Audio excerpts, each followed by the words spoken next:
Islam, mga mahal na kapatid, mga kababayan, may mga pinaniniwalaan. When I was in Christianity, tinuturuan kami ng simbahan na maniwala sa mga bagay-bagay. Ang Islam nagtuturo rin na kailangang maniwala ng tapat sa mga bagay-bagay na ito.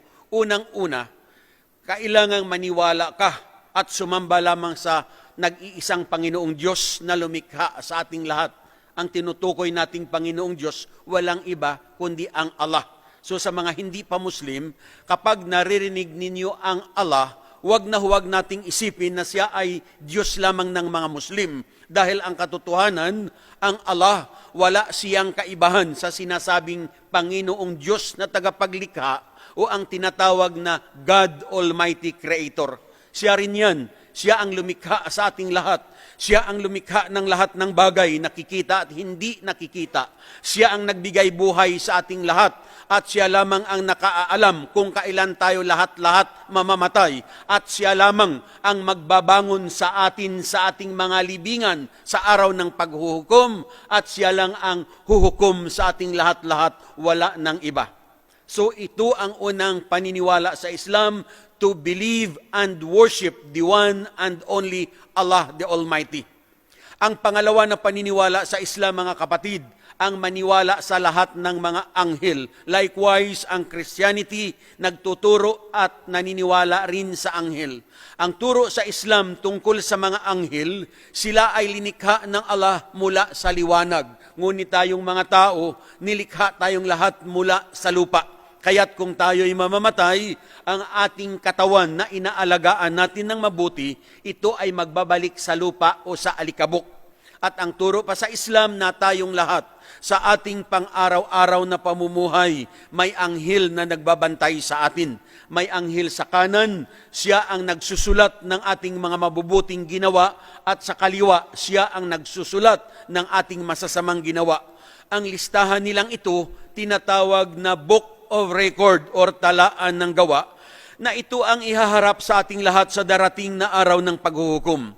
Kung matimbang ang mabubuting nagawa mo, ikaw ay ilalagay ng Allah sa kanyang paraiso. Ngunit kung matimbang ang masama, ikaw ay ilalagay sa impyerno. Lahat ng ginawa ng tao, it may be good or bad, walang nakalalampas, ang lahat isinusulat ng anghel na nagbabantay sa atin. Ngunit mga mahal na kapatid, huwag nating isipin na kumot may anghel na nagsusulat ng ating mga ginawa, hindi nalalaman ng Allah ang ating mga ginawa. Of course, alam na alam ng ating tagapaglikha. Kaya lang kung bakit may anghel na kailangang itala ang ating mga ginawa, dahil normal sa isang tao na kung may bagay na alam niya na ito ay pabor o makabubuti sa kanya, kahit hindi niya ginawa, sasabihin niya, ako ang gumawa niyan. At kung may mga bagay-bagay naman na alam niya na masama, na laban sa kanya, kahit ginawa niya, itatanggi niya. Ngunit sa araw ng paghuhukom, anuman ang ginawa mo, mabuti o masama, walang makakalampas, ang lahat ihaharap sa iyo. So, ang pangatlo na paniniwala sa Islam, ang maniwala sa lahat ng orihinal na kapahayagan o mga revelasyon na ipinadala ng Allah sa kanyang mga propeta. Ang mga Muslim naniniwala na si Propeta Abraham binigyan ng kapahayagan o revelasyon. Si Propeta Abraham, I believe, naririnig nating lahat ito. Siya ang tinaguriang ama ng mananampalataya. So si Abraham, pinadalhan siya ng Allah ng kanyang revelations, ang tinatawag na Scroll of Abraham. Tinatawag ito na Kalatas or Suhuf. Pangalawa, naniniwala ang mga Muslim na si Propeta Moises binigyan ng revelations, ang tinatawag na the law or the Decalogue. Ibig sabihin ng Dika, 10. Kaya doon matatagpuan yung 10 utos o ang 10 commandments na tinatawag. At sinasabi rin ito na Torah. Pangatlo, naniniwala ang mga Muslim, si Propeta David, binigyan din ng revelations, ang tinatawag na Salmo ni David or mga awit, tinatawag rin ito sabor. At pang-apat, naniniwala ang mga Muslim na si Jesus Christ, binigyan ng revelations, ang tinatawag na Ebanghelyo ni Jesus or the Gospel o ang magandang balita. Tinatawag rin ito Injil. At panglima, naniniwala ang mga Muslim na si Propeta Muhammad binigyan ng revelations ang Quran, meaning the reading o ang babasahin. So bilang Muslim, kailangang paniwalaan ang lahat ng mga original na kapahayagang yaon sapagkat iisa lamang ang pinagmulan, ang Allah o ang Panginoong Diyos na ating tagapaglikha. Ang panglima na paniniwala sa Islam, ang pang-apat ang maniwala sa lahat ng mga sugo at propeta na ipinadala ng Allah o ng Panginoon. Ang tinutukoy nating mga propeta, kung narinig natin sina Noah, Abraham, Ismail, Isaac, Jacob, Moises, Solomon, Aaron, John the Baptist, Jesus Christ, Muhammad, peace be upon them. Ang paniniwala ng mga Muslim sa mga propetang ito, pantay-pantay at walang pagtatangi-tangi. Kailangang sundin silang lahat, mahalin at igalang, sapagkat ang lahat ng mga propeta, mga piling tao sila. Binigyan sila ng Allah ng kanyang mga batas o kautusan upang ipamuhay nila at ituro nila sa kani-kanilang mga nasasakupan. Sa Islam, mga mahal na kapatid, mahalagang mahalin at igalang ang mga propeta ng Diyos, ngunit walang sasambahin sino man sa kanila. Ang dapat sambahin lamang ay ang nag-iisang Diyos, ang Allah, na siyang sinasamba at pinasasamba rin ng lahat ng mga propeta. Ang katunayan, ang lahat ng mga propeta ay Muslim. Maaring itanong ninyo kung bakit natin sinabi na Muslim ang mga propeta. Dahil ang ibig sabihin ng mga Muslim ay ang mga linikha ng Allah na sumusunod, sumusuko at tumatalima sa kanyang mga kautusan. Kaya hindi nangangahulugan na kung ang isang tao ay Arabo o kaya taga Mindanao o kaya membro sila ng Abu Sayyaf, ngunit kung hindi sumusunod, sumusuko at tumatalima sa batas ng Allah, nakalulungkot na tawagin silang mga Muslim. Siguro Muslim sila sa pangalan o kaya Muslim sila dahil maaring isinilang ng mga Muslim na magulang. Ngunit kung hindi sumusunod, sumusuko at tumatalima sa batas ng Diyos, I repeat, nakalulungkot na tawagin silang mga Muslim. So kung bakit natin sinabi na Muslim ang lahat ng mga propeta, dahil kung pag-aralan natin ang kanilang buhay at kasaysayan, lahat ng propeta noong kanilang panahon, tuwiran silang sumunod, sumuko at tumalima sa batas ng Allah o ng nag-iisang Diyos. Katulad lamang ni Moises, kung pag-aralan ang kasaysayan ni Moises, mga kapatid, ang turo ni Moises ang sumamba lamang sa nag-iisang Diyos. At kung siya'y manalangin, sa iisang Diyos lamang siya tumatawag at nagpapatira pa kung magdasal. Nang ipadala si Hesukristo, kailanman mga kapatid, hindi nagsabi si Jesus Christ na siya ang gawing Diyos at siya ang sasambahin. Bagkus ang turo ni Jesus Christ, ang sumamba lamang sa iisang Diyos at maging si Hesukristo tuwing manalangin, sa iisang Diyos lamang siya tumatawag at nagpapatira pa rin kung magdasal. Ang huling propetang si Muhammad, ang kanyang turo, ang sumamba lamang sa iisang Diyos. At kung siya'y manalangin, nagpapatira pa sa lupa.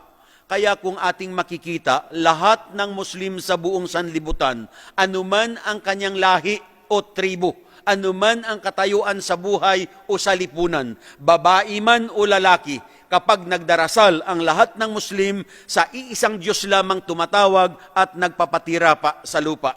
Kaya malinaw mga kapatid na iisa ang turo at iisa ang pamamaraan ng pagsamba ng lahat ng propeta dahil iisang Diyos o Allah ang nagpadala sa kanilang lahat. Ngunit kung maraming relihiyon ang nakikita natin sa kasalukuyan, lalong-lalo sa atin sa Pilipinas, mga mahal na kapatid, huwag tayong masasaktan. Ang unang dahilan kung bakit mabilis ang pagdami ng iba't ibang sikta ng relihiyon dahil ginagawa ng ibang negosyo o hanap buhay ang relihiyon na hindi ito matatagpuan sa Islam kailanman. So bilang Muslim, kailangang sundin, mahalin at igalang ang lahat ng propeta dahil kung sila ang ating tularan at pamarisan, makaaasa tayo na ang ating pagsamba tatanggapin ng Allah at makakamtan ang kaligtasan sa darating na araw ng paghuhukom. Ang panglima na paniniwala sa Islam ay ang maniwala sa araw ng paghuhukom. Lahat ng relihiyon nagtuturo at naniniwala rin sa araw ng paghuhukom. We Muslims likewise believe. Mga mahal na kapatid, mahalagang mahalaga na maniwala tayo na may araw ng paghuhukom dahil ang katotohanan, tayong lahat-lahat naman ay mamamatay. Kailangan pang maniwala dahil kung hindi ka naniniwala na may araw ng paghuhukom, ang buhay mo sa mundong ito walang silbi o saysay. Bakit? Dahil kung mapapansin natin, marami sa tao ang gumagawa ng mabubuti, ngunit hindi nabibigyan ng tamang reward o gantimpala. Marami ang gumagawa ng masasama na hindi naparurusahan. Araw-araw manood tayo ng balita sa telebisyon, magbasa ng newspaper, makinig sa radyo. Araw-araw maraming balita ang ating naririnig, nababasa at napapakinggan na marami ang pumapatay, nagnanakaw, nangre-rape, nanghuhostage, nanghuhold up, nangingidnap. Ang mga nagkasala maaaring nahuhuli at naididimanda.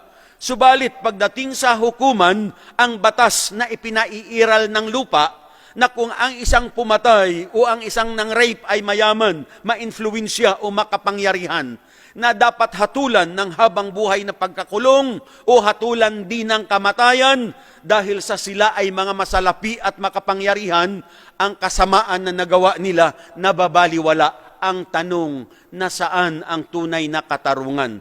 But if we believe on the day of judgment, walang sino ang makalalampas sa hustisya ng Panginoon. Kaya nga ang sabi pa ng Allah sa banal na Quran, Kullu nafsin dha'iqatul maut wa innama tuwaffawna ujurakum yawmal qiyamah. Meaning, ang sabi ng Allah, katotohanan, ang lahat ng may buhay makararanas ng kamatayan. At sa araw ng paghuhukom lamang makakamtan ang tunay na katarungan mula sa Allah, ang nag-iisang Panginoon. Ang pang-anim na paniniwala ay ang maniwala sa destiny o tinatawag na kapalaran. Tinatawag na qadar. Ang ibig ipakahulugan, mga kapatid, anuman ang nagaganap o ang nangyayari sa atin sa mundong ito, ang lahat ay nalalaman, plano at pinahihintulutan ng Allah. Kaya kung tayo ay nagsama-sama ngayong gabi rito, everything is planned by God. Sino sa inyo ang nangarap kaninang umaga pagising niya na eksakto ganitong oras, diyan siya uupo sa kanyang inuupuan at ang mga bagay-bagay na ito ang kanyang mapapakinggan? Hindi ko pinangarap nung kami lumalipad kagabi papunta rito na eksakto gantong oras, dito ako tatayo at kayo ang aming makakasalamuha. Ngunit mga mahal na kapatid, kung isa ka sa pinlano at pinahintulutan ng Diyos na maupo riyan at mapakinggan ang katotohanan tungkol sa Kanya, tandaan natin, ito ay isang dakilang tanda na isa ka sa Kanyang pinili at isa ka sa Kanyang minamahal. May kasabihan, many were called, but few were chosen. Hindi lamang kayo ang mga Pilipino na narito sa Dubai, libo-libo I believe. Pero kung isa ka sa pinili ng Diyos, dapat kang magpasalamat since this is one of the great signs na isa ka sa Kanyang minamahal. Mga mahal na kapatid, hindi lahat ng tao pupunta sa tinatawag na paraiso. Dahil kung ang lahat ng tao sa paraiso mapupunta, hindi lilikha ang Diyos ng impyerno. Ngunit alam ng Allah na marami sa tao ang magbabaliwala sa Kanya. Marami sa tao ang magmamalaki. Marami sa tao ang gagawa ng hindi ka nais-nais. Marami sa tao ang ayaw sumunod, sumuko sa Kanya. Kaya niyan linikha ang impyerno para may kasasadlakan ang mga taong mapagmalaki, ayaw magtanaw ng utang na loob sa Panginoong Diyos na nagbigay ng buhay sa Kanya. At sa Islam, kailangang paniwalaan din na kahit hindi natin nakikita ang Diyos o ang Allah, ngunit tayong lahat ay nakikita Niya. Nandito tayo sa malaking hall, ang ating mga mahal sa buhay, they may be in the other parts of the world, ngunit ang Allah na karapat dapat sambahin, nakikita Niya tayong lahat sapagkat Siya ay all-seeing, all-hearing, all-knowing, at Siya ay nasa kataas-taasan nating lahat. Siya ang patuloy na tumutustos at nangangalaga sa atin bilang Kanyang mga alipin at mga nilikha.